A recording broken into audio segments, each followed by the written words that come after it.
This is The Whole Truth, brought to you by the Greenville County Democratic Party.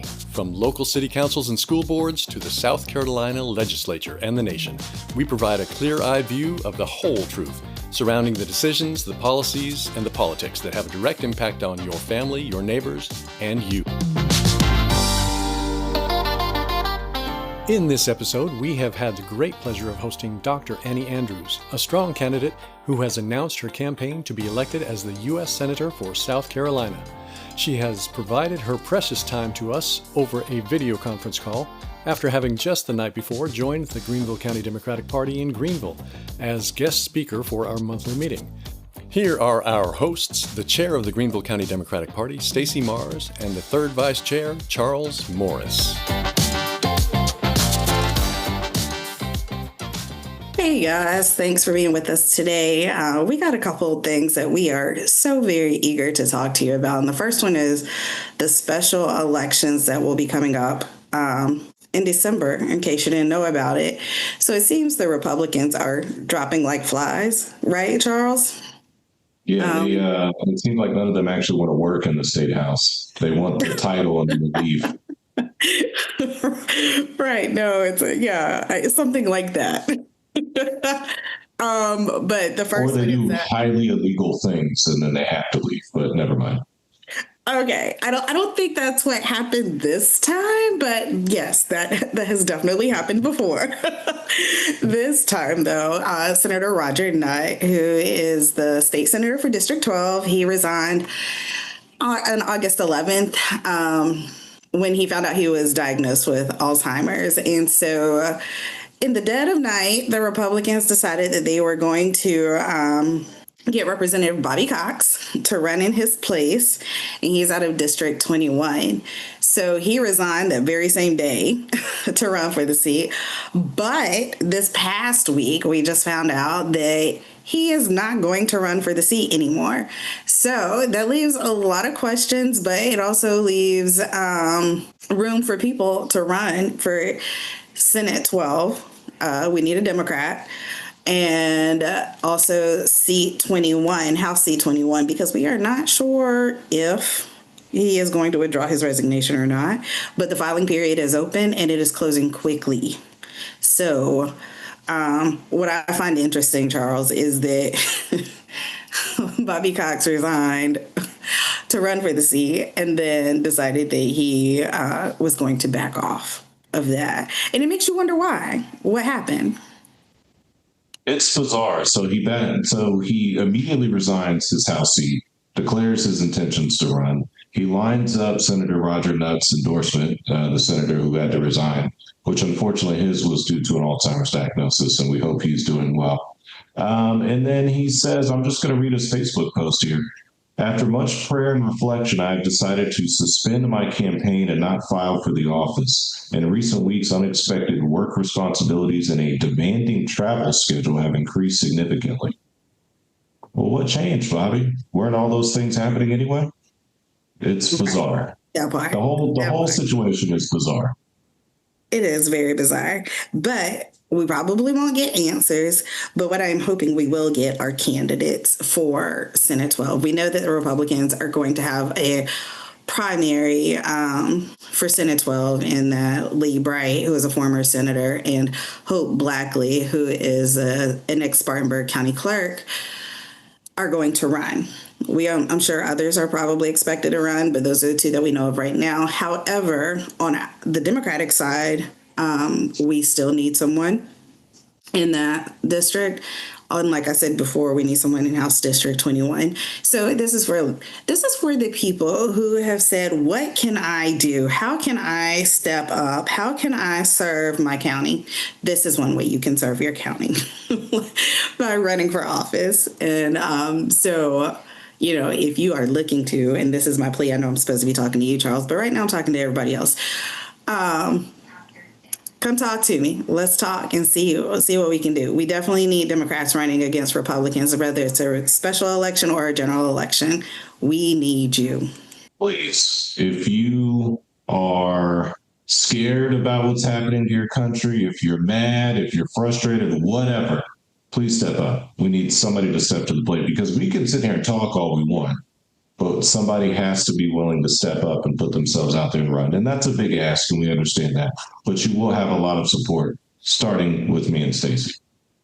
Absolutely. And speaking of elections,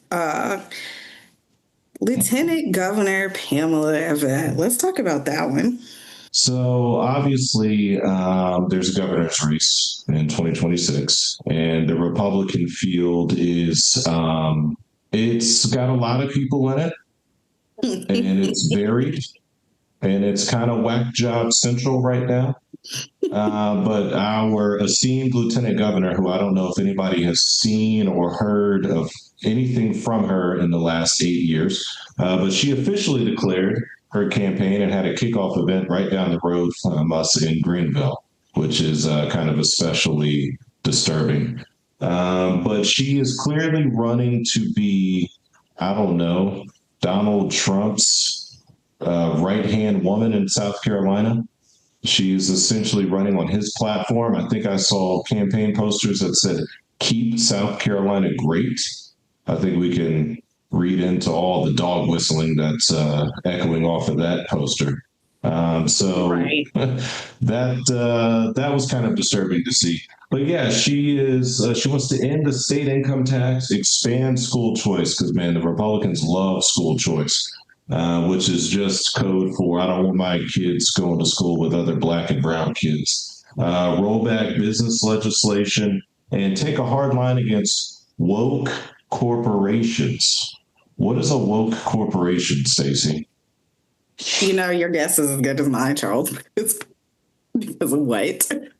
Like they want to give women jobs. Oh, that's woke. I didn't know that. Wow. I want to make sure black people aren't kept out of management. Man, that's very woke. Right. Like, oh my God. Like that sucks. They don't want gay people to get paid. Oh, okay. That's a bit much there for me. I don't know. She's I just think it's funny that she is going full on MAGA after having been so quiet for the past 8 years, like literally nothing from her in 8 years. And now all of a sudden she seems to have found her voice. I mean, is that woke that she's now all of a sudden, a woman is now all of a sudden speaking up or running for governor? Lots of questions on that one. Lots of questions. We know absolutely. It begs the question, Stacey, how can you run on this kind of platform as a woman when it seems like the end result is your rights are taken away? Right, exactly. So I'm just kind of, the other thing that I thought was pretty funny is the ending the state income tax. I don't know if any of you follow Representative Justin Bamberg. He talks about it a lot on social media, but apparently it was the Democrats' idea to end the state income tax. So the fact that the Republicans and she specifically is picking up this mantle, it's just really, really funny how these things happen and that it's bad if we do it, but it's okay if they do it. So, she's interesting to say the least. It's funny to me that Governor McMaster has not endorsed her, or has he? I don't think he's officially endorsed anybody. I think our wonderful governor is, he's how do I say this politely? He's taking his orders from the Orange Man up in Washington, and he's not going to endorse anybody until he does. He's going to wait for Trump to endorse her and then decide. But I mean, that speaks volumes to me, right? Like, this was supposed to be your right-hand man for 8 years, and you don't come out to for her. Or has she just been completely ignored like Trump does the vice president? Yeah, that's also a thing, too. Like, who knows with these people? They probably don't even know themselves, if we're being honest. So, yeah, we'll see what she brings to the table. I mean, clearly, I think Nancy Mace is losing her juice because she can't get people to show up. So we'll see. Did she have any juice? Let her tell it. She did, but when you get when only 8 people show up to an event, Not so sure, Nance. Not so sure. Well, You that was know, pretty funny when she was supposed to have 100 people there, and there were 8 people. She had to cancel the event and do a private one-on-one with the people that were there. a So, private, a private. That's what we're calling it now. You know, okay, I Nancy. wondered if it still went on. I was like, a Democrat would have just done it No, and called it what it was. exactly. So, yeah, but we'll see how if the crowds turn out for Pamela. I just don't think they have anybody that is like that has that Donald Trump personality that they're looking for. I mean, I think that's what a lot of people in South Carolina, the Republicans, are looking for, and they're just not going to get it because Alan Wilson's not going to be that. Ralph Norman, I mean, oh my God, he's not going to be that. Nancy Mace is probably as close as it comes, but I think she almost crosses the line. Like you can almost say she's, I don't want to say crazier, but wilder. We'll go with that. Well, I think Than Donald that's Trump. the trap that Republicans fall into, and this happens all across the country. They trip over themselves trying to appease Donald Trump, and they feel like the best way to do that is to just act like him.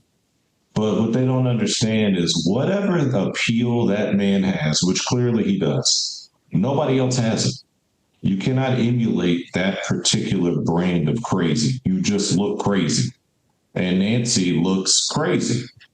And Pam is going to end up looking just as crazy. I know she's trying to put a pretty little dress on the MAGA movement and put her little South Carolina twist on it, but I think she's just going to end up looking just as crazy. I agree. So now, here are the chair of the GCDP, Stacey Mars, and the third vice chair, Charles Morris, with U.S. Senate candidate Dr. Annie Andrews. Okay. I'm recording, so thank you very much, and let's get it going. All right. So tonight we have with us Dr. Annie Andrews. We're excited to have you. Thanks for being with us. Annie, but before we start and really talk about your platform, we just want to talk a little bit about the shooting that happened in Minneapolis today at a school. I believe the children were in chapel or praying, and somebody came in and shot up the school, killed 2 kids, I believe, injured 17 others. So we already see it's the beginning of the school year, and we've already had one mass shooting. I saw you talk about it a little bit on your TikTok today. Could you just talk about it a little bit more? Yeah. Thank you so much for having me. I mean, I had a busy past couple of days. I was in the upstate. We were all together earlier this week, and I've been missing my kids a lot. And then I woke up to the news of this shooting, which, as someone who in the past has been a very active gun violence prevention advocate and gun violence prevention researcher, I'm not surprised to see these headlines, because until we change the gun laws in this country, we're not going to change the headlines. And, this is a tragedy like every child who is shot and killed in this country. Gun violence is the leading cause of death for children in the United States, the leading cause of death for children in South Carolina. And what frustrates me so deeply is we know what the solutions are. It's not a matter of not understanding what laws need to be passed, nor is it a matter of not having enough Americans who want these laws passed. The majority of Americans want common sense gun laws passed, like universal background checks, secure storage laws, red flag laws. The only place we don't have the moral courage to pass these laws is in Washington, D.C., because of career corrupt politicians like Lindsey Graham, who care more about keeping the NRA happy than they care about keeping American children alive. The 2 kids who were shot today were 10 years old and 8 years old, as I understand it, which are the exact ages of 2 of my 3 children. And so it's gut-wrenching. As an American parent, it is heartbreaking, devastating, maddening, frustrating, and motivating. I mean, our kids deserve so much better. Y'all heard me speak earlier this week. You know why I'm in this fight. I'm in this fight for America's children and South Carolina's children. And this is just one of the many ways in which elected officials like Lindsey Graham continue to fail our kids. Amen. Dr. Andrews, it is certainly disheartening that this continues to be a uniquely American problem, right? Yes. What based on your experience as a pediatrician, what has inspired you to run for the U.S. I Senate? mean, I boil it down to two things. It's my role as a mother to my own three kids that motivated me to be braver and bolder in my quest to build the future that they deserve and every child in this country deserves. But working every day in a children's hospital is also incredibly motivating to get a seat at the table where decisions are made, decisions that impact South Carolina's kids and families. You know, when you work at a children's hospital, you take care of kids who don't know where their next meal is coming from, kids in mental health crises who can't access mental health resources in their community, kids whose parents can't afford their prescription drugs like their insulin or their asthma inhalers, kids who spend the night in their hospital rooms alone because parents are working multiple jobs, including a third shift job, just to pay the bills at the end of the month. And then, of course, it's the children I've cared for who have been shot. So seeing that every day motivated me to find solutions. And I spent time in Columbia. I realized not enough folks were fighting for kids. Similarly, paid attention to how South Carolina's congressional delegation, minus Jim Clyburn, continue to fail South Carolina's kids. Realize that if we want to get these policies passed that benefit America's kids and families, we've got to get involved in politics. So that's what pushed me into politics, because I realized I can have all the answers as a pediatrician and a researcher, but until we elect the right people, until we engage in the political process, we're never going to elect the right people, and our policies are going to stay on the desks of Congress people like Nancy Mace and senators like Lindsey Graham, who frankly don't give a damn. Absolutely. I find it funny that you say, you realize that politics was the only way you were going to be able to change, because so many of my friends are like, oh, I hate politics. I'm like, well, politics is life. It determines pretty much everything, right? And so whether you're, a business person or a doctor or, a stay-at-home mom or just a mom, period, like, politics is life, right? So can you tell us a little bit about how, as a mother, your experience as a mother, how that informs your approach to policymaking? I know we've talked about it, how as a pediatrician it has informed your approach, but can you talk about it like just from a very personal standpoint as a mother? Yeah, I mean, it really changed my strategy and my bravery more than anything, because, I have my entire life identified as an introvert, a rule follower. I'm not a joiner. I don't like to walk into rooms full of people I don't know. That makes me uncomfortable. And yet I shed all of these insecurities to become a political candidate because my children expect a brighter future. They deserve a brighter future. And as a mom, I'm just willing to do so much more than I ever was before I became a mom. I don't think you have to be a parent to care and to engage effectively in politics. But for me, knowing my background, my personality, I never would have been brave enough to do this or motivated to do this or have this like internal drive and passion to do this if it wasn't for my three kids, because I reevaluated everything when I became a mom. And just, I have three kids, and my youngest was born 6 days before Donald Trump was elected in 2016. So it was a very eye-opening moment for me as a mom of a brand new baby girl. And in that moment, I just knew I was going to have to find a way. So it does affect the way I think about policy and, my desire for more affordable childcare, higher quality, accessible public education, accessible, affordable healthcare, urgency to address climate change, action on gun violence. But more than anything, my role as a mom has changed my willingness, my character, my just how brave and bold I have become, because I am a mother. So Dr. Andrews, I'm it's sorry, funny to hear you. Charles, can I ask her just one question? Because I thought that was interesting that you said that you had a lot of insecurities before you decided to run or in deciding to run. What would your advice or encouragement be to people who are insecure about it, who are scared to do it? Because we're living in some times right now where we are absolutely going to have to step out of our comfort zones. So what would your advice or encouragement be to those people who have it in the back of their minds, but they're a little scared to do it? It's a great question. And first and foremost, just do it. This moment is so urgent. We cannot let this moment pass us by. We have to be brave and bold. We expect our children to be brave and learn how to hide from bad men with guns when they're learning to read and write. We can push ourselves outside of our comfort zones. And if you all knew me, anyone listening knew me 10 years ago, you would understand that you are fully qualified to do this, because I was not an effective public speaker. I didn't know how to fundraise. I didn't know how to command a room or communicate clearly in venues like this or on cable news or use my social media effectively. I've learned all those skills because I care so much about the problems I'm trying to solve. So anyone out there who has any itch to run, now is the moment. We saw the results of the special election. Was it in Iowa last night? Yep. I mean, and we've had one in South Carolina, these huge swings to the left.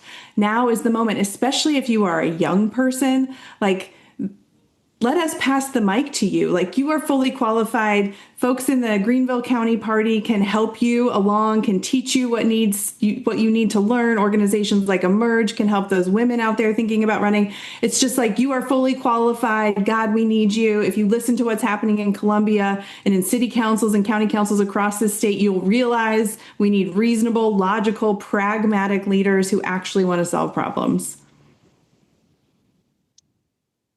Stacey was reading my mind there. Dr. Andrews, it's interesting to hear you speak about these insecurities, because you walked into that room last night filled with hundreds of people who were there to see you, quite frankly, and you stood up and gave a very well-received message that was very positive and very hopeful. And you actually got a standing ovation, which was very cool to see.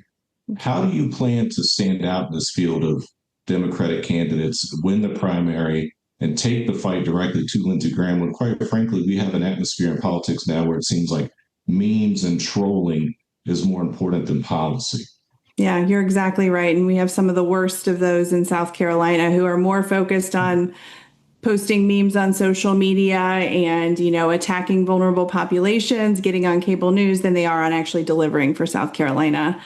Yeah, you're right. I mean, my life has been quite a transformation to go from someone with all those insecurities I described to someone who could walk into that room. And, I don't get nervous before you pass me the mic anymore, and I've heard Kamala Harris say this, when you know that your message is so important and you believe in it so much and you want to communicate it to the audience, that's all that matters. And that helped me in the process of running for Congress before, and just putting in the reps and doing the practice made me a more effective, more confident public speaker. And I think that, my passion can command a room because it is just so authentically me. And that's how you get these passionate, captivating public speakers. And it's all just coming from inside of me. So your question about how I'll set myself apart in the other Democratic candidates in this primary, I think first and foremost, it's about doing the work, not the fun work of last night of showing up into a room full of people and, getting a standing ovation. That's the fun part. The hard part, the unglamorous part behind the curtain,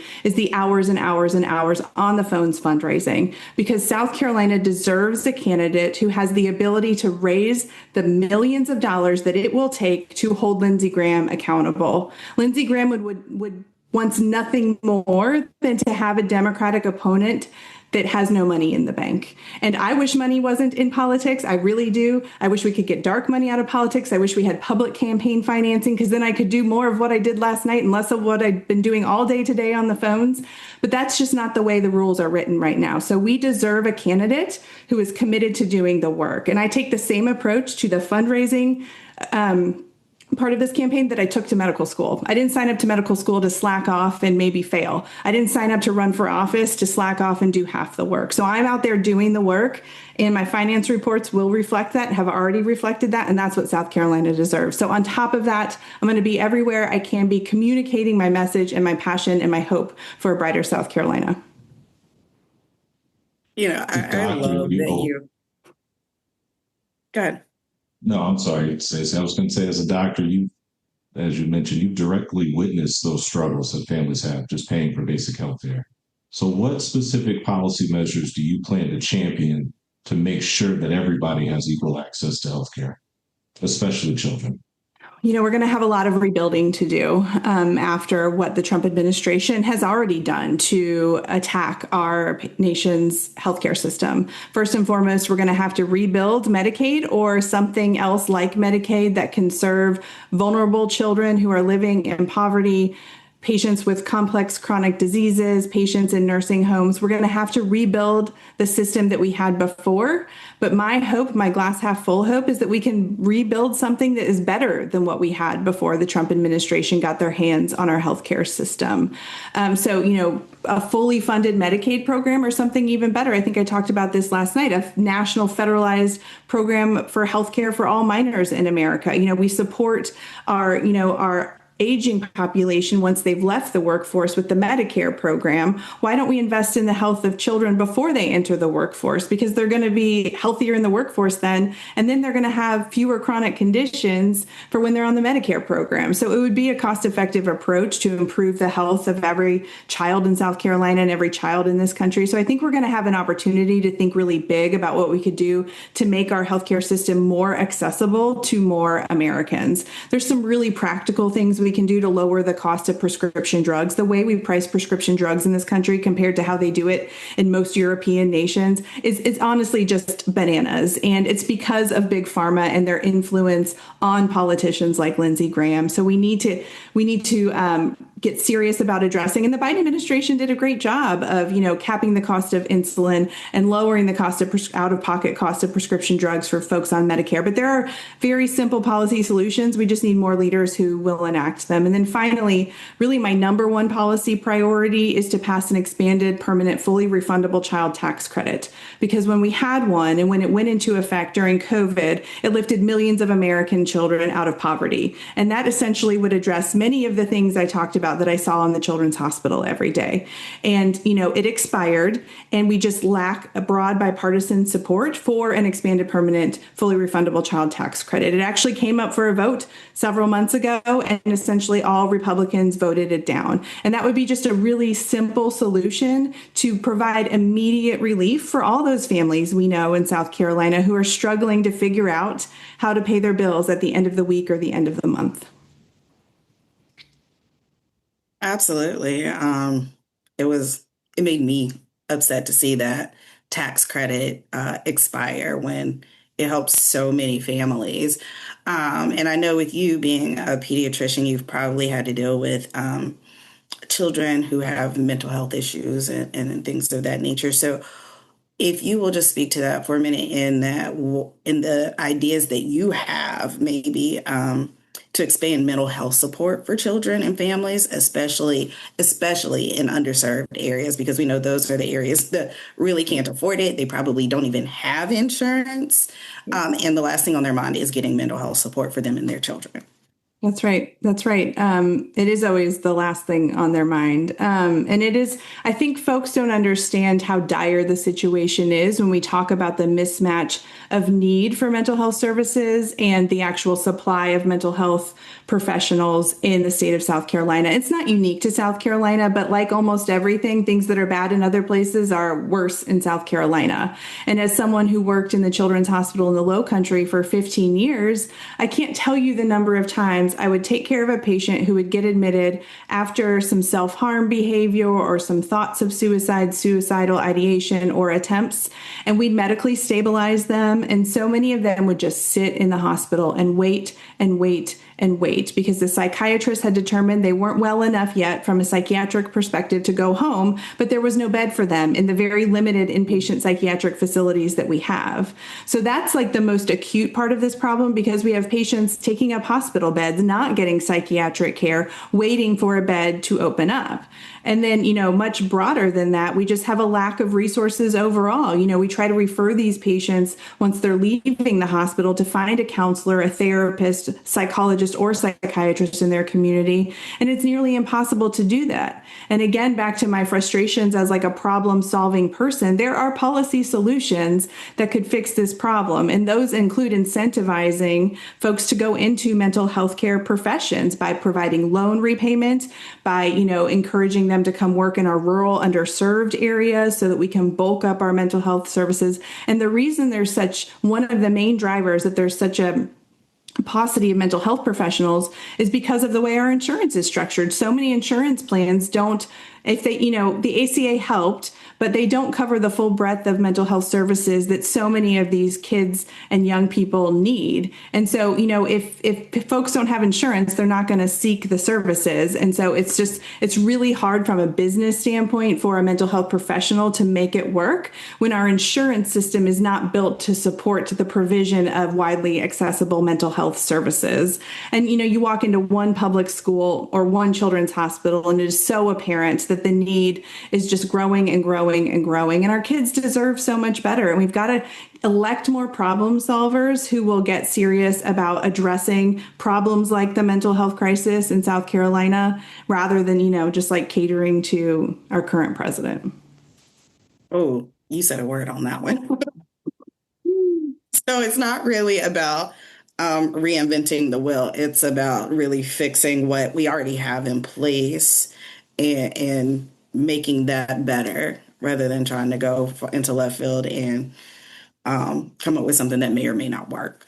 That's right. That's right. We know the answers to so many of these problems. We're just in South Carolina stuck in this Republican supermajority environment where they continue to point fingers at all of our problems. Like, I don't understand why we need a Doge committee when they're in charge, like they're doging themselves. Like, make it make sense. Right. Like, like all the problems we have in public education and healthcare access, in poverty and gun violence, like we need to blame the people who are making up the laws. And it is Republicans. Yeah. They are the ones holding us back. And I don't know how they have the audacity to look into the camera or to talk to an audience during election season and pretend like they're offering solutions. Like, these are your problems. Like, right. You have the power to fix them. Just go fix them. Right. They talk about small government, but yet they create more red tape, more bureaucracy, and then more craziness. So, yeah, right. Absolutely. Yeah, there's big, we investigated ourselves and found nothing wrong energy when it comes to that. You mentioned underfunded services for mental health. I think it's clear we have the same issue in education, particularly in rural areas. What policies will you support to improve education, not just in South Carolina, but across the country? I think foundationally, we need to all get back to our shared value that we believe every child in this country deserves access to a high quality public education, regardless of the zip code into which they were born. I think we have to say Ellen Weaver is a disaster as our state superintendent, and also vouchers are a scheme to funnel public money into the hands of private school owners and private school administrators. The last thing we need to be doing is funneling our public tax dollars away from our public schools, many of which need far more funding, into private schools. And, the amount that these vouchers would cover would never allow a family who's actually struggling to make ends meet enroll in a private school, because the amount of money that these vouchers offer won't cover the tuition. So, I'm a daughter of a teacher. I am a proud parent of 3 South Carolina public school students. And I remember when I was running for Congress in 2022, there were not an infrequent number of events where I would walk in and either the catering staff or the bar staff would be teachers working their second job. And that is an indictment on what this state and what this country values, because you have to follow the money. And if we're not willing to invest appropriately in our public education system, then that means we don't give a damn about our kids. And so we need fully funded public education. We need to raise teacher pay. We need to stop this voucher scheme nonsense that, our Senator Tim Scott is like a lead cheerleader for. And we need to get the culture wars out of the classroom. We need to let teachers do their job that they were trained to do. So you mentioned the culture wars. How do you convey the message of not just policy, but the fact that Republicans created this mess, and take that to Lindsey Graham and not get off track with, like we talked about, the constant toxicity of the current political environment? I mean, it's not an easy task that we ask any candidate to do. The Republicans are really good about trying to control the narrative, define who we are as a party, define, what we prioritize. And far too often as a party and as, as elected Democrats and Democrats running for office, we catch ourselves on defense. And I think I did a little bit of this in my last campaign, when Nancy Mace, proud bigot and transphobe, attacked me recurrently as a child abuser for supporting gender affirming care in youth. Every moment I spent defending that position that I have as a child healthcare professional and a parent and a human being with empathy was a moment that worked well for her politically. So as Democrats, we have to be smarter about avoiding that culture war conversation, because people in South Carolina have real problems and they need us to be talking about solutions to those problems. But we also have to somehow achieve this balance of reminding people how terrible Lindsey Graham is and why he doesn't deserve yet another term in the U.S. Senate, but bringing that message of hope and optimism. So it's not an easy balance. And I find myself reflecting after I've given a talk, did I spend too much time talking about how Lindsey Graham is so bad? Did I spend enough time talking about what I will do proactively when I'm elected? And, I'm learning as I go. I'm not a career politician. This is my second time, but I'm far from a pro, and I'm learning to find that balance. I do recognize that most folks in South Carolina know Lindsey Graham is bad, so I probably can spend less time talking about that and more talking about my hope for a better South Carolina. Yeah, I feel like you struck the right note last night. If last night was any indication of, people want hope. Like, we have been stuck in this endless cycle of really fear, I guess, and not knowing what's going to happen. I would say from day to day, but from hour to hour, really, if you will. And so, I think you're right on track. You got a great message of hope, and I can appreciate that. But with that being said, and you deciding not to fall into the cultural war trap, and also not taking PAC money, which I think is something that a lot of candidates are starting not to do anymore. How does that independence kind of shape the way you decide what legislation you're going to support, and how will you engage with your constituents post-election, since they are really the ones funding your campaign? Yeah. I got a really similar question when I was at the Sumter County Party meeting a week or so ago. I think to get at the root of so many of our problems in politics, we have to get out at the root of corruption.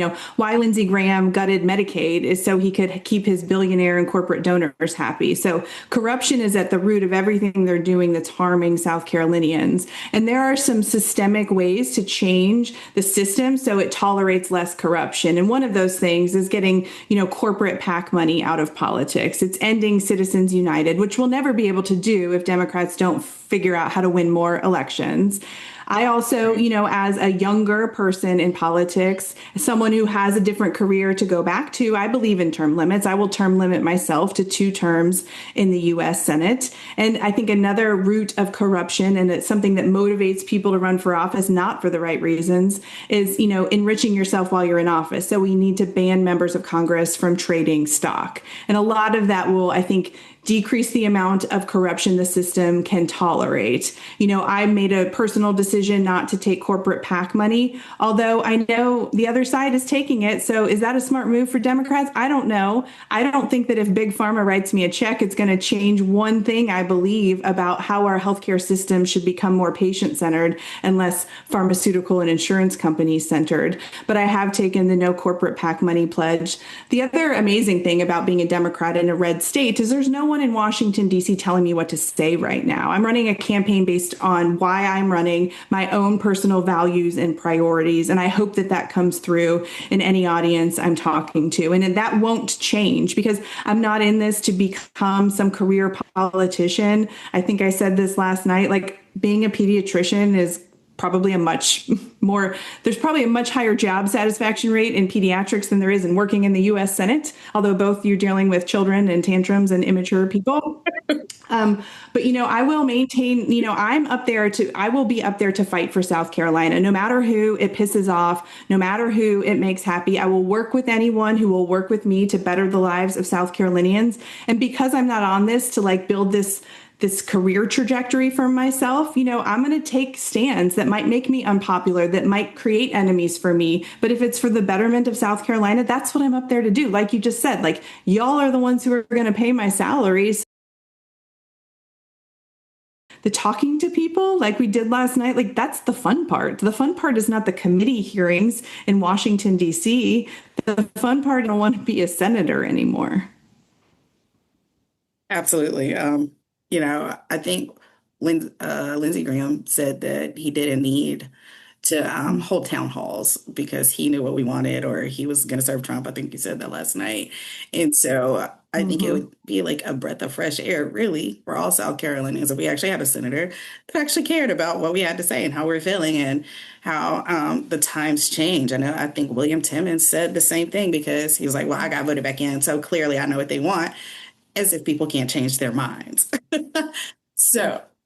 Right. So I think it's great that you would be willing to come back and do town halls and talk to constituents, because it's something I believe that is truly missing in politics right now. Charles, did you? So my question would be based on something you just said, which is Democrats need to win more races. What is your opinion on kind of the inconsistent Democratic messaging across the country? And what do you feel like is the best way for the Democratic Party as a whole to move forward and seize on the clear momentum of winning all these special elections, right? Like you mentioned the state Senate seat in Iowa, where there was a 20% swing in that district and broke the supermajority that the GOP held in that state. What do you feel like is the best way for the party as a whole to move forward? And how does that influence your platform and your own messaging in this race? That's a great question. I think it's a lot of things. I think we need party leadership and, DC consultants who will listen a little more and talk a little less. Democrats upsetting and having upset victories. We need to pay attention and see what happened. How did that work? What's unique about this candidate? What was this candidate's strength? How did they message? Where did they message? I think, just like the other party, sometimes we have leadership that isn't willing to pass the baton and isn't willing to, I face the same thing in academic medicine. It's once you're in that leadership position, you really don't want to give it up. And so you're not really lifting as you climb, and you're not passing the mic or the baton when we have really exciting, we have a deep, deep bench across this country of young Democratic leaders. And I think we need to do more to lift them up, to give them the microphone and give them the platform to grow into the kind of leaders this country needs right now. I also think, we're stuck in our old patterns of the way we spend our campaign money, how much of it goes on TV, who still watches TV, how much of it goes on digital. So many of our candidates kind of use the old playbook, which we know hasn't worked, and don't rethink how to do things. And also, we need to meet people where they are. And those of you here know that that's social media. I think people think I'm maybe a less serious candidate because I take social media really seriously, but nothing could be further from the truth. I understand that's where people are. I just show who I am and talk about why I'm fighting and what I'm fighting for. And I think people are really hungry for leaders like that. So we have to meet people where they are. The Democrats as a whole need to get better and be more nimble and more creative and more authentic on social media. We need to go to parts of the country, specifically parts of South Carolina, where voters feel abandoned and disaffected because no one's knocked on their door in a really long time. And we need to show up and we need to tell them who we are as Democrats and what we'll fight for. We need to be proud of who we are. And I touched on this last night. I am a really proud Democrat because of what we stand for, who we fight for, and what we fight for. But we're losing the PR war and the messaging war. And so we've got to bring more voices into leadership positions to figure that out, because we'll never be able to help people if we don't win elections. Yeah, I see that you've made your message really digestible for young people. It's not the over the top, like you said, in a suit and blazer, giving a long speech. You're doing these 30 seconds to a minute TikToks, that kind of thing. Mhm. And, really trying to find a way to identify with the younger crowd. Mhm. And so I think the other thing that you mentioned that I appreciated was that you still get in front of people, though. In that vein, can you just tell us like how you plan to use social media a little bit more when you're doing all of this? Because I know what I see, but I'd like to Mhm. see, know your strategy behind that, Yeah. if you're willing to talk about it a little bit. Yeah, I mean, I think I've surrounded myself with people who believe in me as a whole human being and understand that I'm not going to be one of those candidates who, when I'm told to be quiet, stays quiet, or when I'm told to redirect, redirects. I'm all ears for people who have expertise that I don't have, campaign knowledge that I don't have. I'm not trying to say I'm stubborn, but I'm so just forthright in why I'm doing this. And so I think the social media piece will always be a really important part of this campaign, because it's how, honestly, like my Instagram is how we got that many butts in seats last night.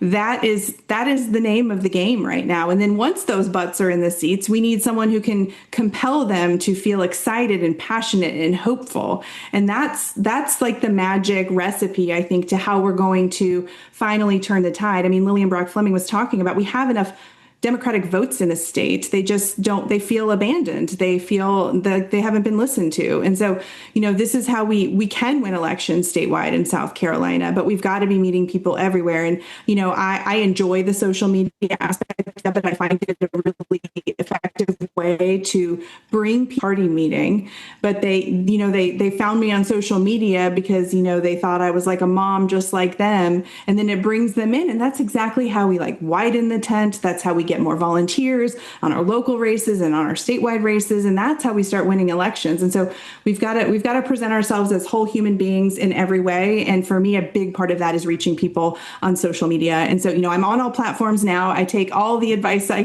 can on TikTok because I'm newer to that platform. Instagram is like a really safe space for like a middle-aged mom, suburban mom like me. But I'm pushing myself again outside of my boundaries to get better on TikTok. But I'm going to stay really active. I've created some really great communities on there. And that goes back to my days as a Moms Demand Action volunteer. So I enjoy that part of it. Like you said, though, Stacey, like I'm still going to be crisscrossing this state and be everywhere I humanly possibly can as a working mom of 3 kids. But, I hope folks see me out there putting miles on my car, getting to every corner of this state. And you're just going to see more of that as we get closer and closer to the June primary election.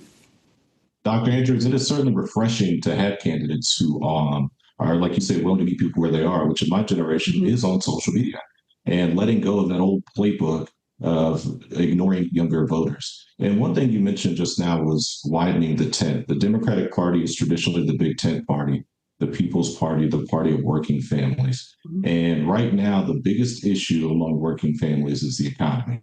So how would you address economic disparities that affect working families, like skyrocketing housing costs, skyrocketing childcare costs, food costs? Everything just seems to cost more, and people are struggling more and more every day. Yeah, the pinch is getting stronger every day for families, not just living, in true poverty, but families in, those working class middle families. It's wages have not kept up with the rising prices. And now with the economic uncertainty and instability we have, because we've got a bunch of children running our federal government right now, it's made so many things worse. I've talked to so many folks who work for big national companies, but live here in South Carolina, and they're, suffering from layoffs because, folks who manufacture things, they get all those parts from overseas, and the tariffs are making these companies, reevaluate how many things they can build this year. And that, of course, affects how many people they can employ. So we really need serious people in the room when it comes to developing and, integrating economic policy that works for working families. And you highlighted all the things that cost families money. It's housing. We need more affordable housing. You all are in Greenville. I live down here in the Low Country where we've seen explosive growth. And, there's so many people who work in downtown Charleston but can't afford to live anywhere near downtown Charleston because we haven't gotten serious about building enough affordable housing. So we need to get serious about affordable housing solutions. A lot of that is at the state level, county level, city level, but there are some federal solutions as well. Grocery prices, I do the grocery shopping for my family most of the time, and I continue to see prices rise. And a lot of that is due, again, to the economic uncertainty post-COVID-19 pandemic and, Trump just playing games with tariffs. And it's really hurting our farmers and, our business owners and our workers. And then childcare costs, there are really clear policy solutions to making childcare more accessible and affordable. But right now, running a childcare business is not a business that makes money. It's not profitable. So we don't have enough childcare centers in the state because it's really hard to make ends meet if that is your business. And there's ways that the federal and state government can subsidize childcare. There's ways that like Medicaid could subsidize childcare. We could treat childcare like we treat kindergarten through 8th grade and just make it universal. But, working families, it's so hard for moms to go back to work because their childcare costs more than their paycheck. So why would you go back to work? South Carolina cannot continue on this trajectory because we need people in the workforce. We need a tax base. We need families to be able to go back to work, but they'll never be able to do that if we don't get serious about addressing the childcare crisis. And it's yet another example of something where we know the answers. We just don't have enough leaders who care enough because we don't have enough moms in office. We don't have enough, folks who come from working family, middle class backgrounds in office. Because to them, this is all just a game with their billionaire buddies. That's the truth. That is so the truth. And we are coming to the end of our time. We told you we wouldn't keep you too long. But before you go, tell people how they can get involved with your campaign. Yes, thank you so much. So go to drannieandrews.com and you can read a little bit more about me. We'll be expanding our website as we move forward in this election cycle with our, full policy platform, et cetera. So go back to the website to check that out as things evolve. But on the website, you can make donations because, Lindsey Graham has $15 million in the bank. And if we want to run a real effective campaign that includes that ground operation in every county in this state and the paid media, so I'm on TV defining who I am, not letting Lindsey Graham define who I am, then I need donations, and every dollar counts. So even if it's like a $5 monthly recurring donation, that is incredibly helpful to our campaign. Also on the website, you can sign up to be in our volunteer database. And we're starting to engage our volunteers more because they are eager to come out and help. We're 15 months from the general election and, 10 months from the primary. So I don't need folks knocking doors for me right now. But we talked about this last night. We do need folks knocking doors for Lillian Brock Fleming and Catherine Harvey and Tina Belgi and others who are running. So we're going to redirect some of our volunteers to some of these local races. So sign up on our website and we will tell you where folks across the state need you. And we're also going to be using our volunteers to work on some voter registration efforts, because back to what we were talking about before, there's enough voters in this state to kick Lindsey Graham out of the Senate. We just need to get them engaged. We need to get them registered, and then we need to get them to the polls on election day. So lots of ways you can help. Follow me along on social media, share my content so that folks in your network see it who might not already be following along. And this can be a hopeful 15 months. It can be a hopeful 10 months until the primary, a hopeful 15 months until the general, if we all work on this together. And what would bring us more joy than to make the next 15 months of Lindsey Graham's life pretty miserable? I'm looking forward to it. Absolutely. I'd love to make him miserable. Well, thank you so much for being with us, Dr. Andrews. We really appreciate it. It's been a great conversation. Charles, I've enjoyed it. I can't speak for Charles, but I have. So. Well, I can say as a county party officer, we certainly appreciate how much you have talked about the importance of local races. That is huge. So thank you. And thank you for joining us. Well, thank you so much for having me. I really enjoyed the conversation, and let's do it again some other time on the trail. Absolutely. We'd love Thanks to. so much. Thank you. Thank you. The Greenville County Democratic Party appreciates your time listening and or watching. Please join us at future events. You can find out about them at multiple locations, including the GCDP website, greenvilledemocrats.com, and browse the events calendar. Or you can find us on multiple social media platforms shown here. Thanks again for listening. Now let's get out there and do what we can to rebuild our government into one that serves all of us.